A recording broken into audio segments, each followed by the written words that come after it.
آپ کو میں اس عمل کی طرف اسٹریٹ اوے لے جاتا ہوں. دیکھیے عمل یہ ہے کہ جناب اگر کسی بھی جائز مقصد کے لیے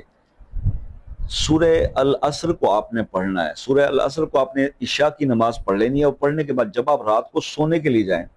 تو اس عمل کی خوبصورتی یہ ہے کہ آپ نے اس کے بعد کسی سے بات نہیں کرنی اور سو جانا ہے اس کو پڑھنے کے بعد. تو وضو کر کے آپ جائیے اپنے بستر پہ، اپنے مقصد کو ذہن میں رکھیے، اور اس کے بعد آپ نے ایک بار درود ابراہیمی پڑھ لیں یا 3 بار پڑھ لیں. اس کے بعد 11 بار آپ سورہ العصر یہ آپ 11 بار پڑھیں گے، اور 11 بار پڑھنے کے بعد آپ نے پھر ایک بار یا 3 بار درود ابراہیمی پڑھنا ہے، اور اپنے مقصد آپ کا ذہن میں ہوگا، اس کے لیے دعا کر کے آپ نے سو جانا ہے، کسی سے بات نہیں کرنی. یہ عمل آپ اس وقت تک جاری رکھیں جب تک آپ کا معاملہ درست نہیں ہو جاتا. 3 دن میں ہو جائے، 5 دن میں ہو جائے، 7 دن میں ہو جائے، 11 دن میں ہو جائے، 21 دن میں ہو جائے، جب بھی آپ کا معاملہ سیٹل ہو جائے، آپ کا پرابلم حل ہو جائے، آپ اس عمل کو روک دیں.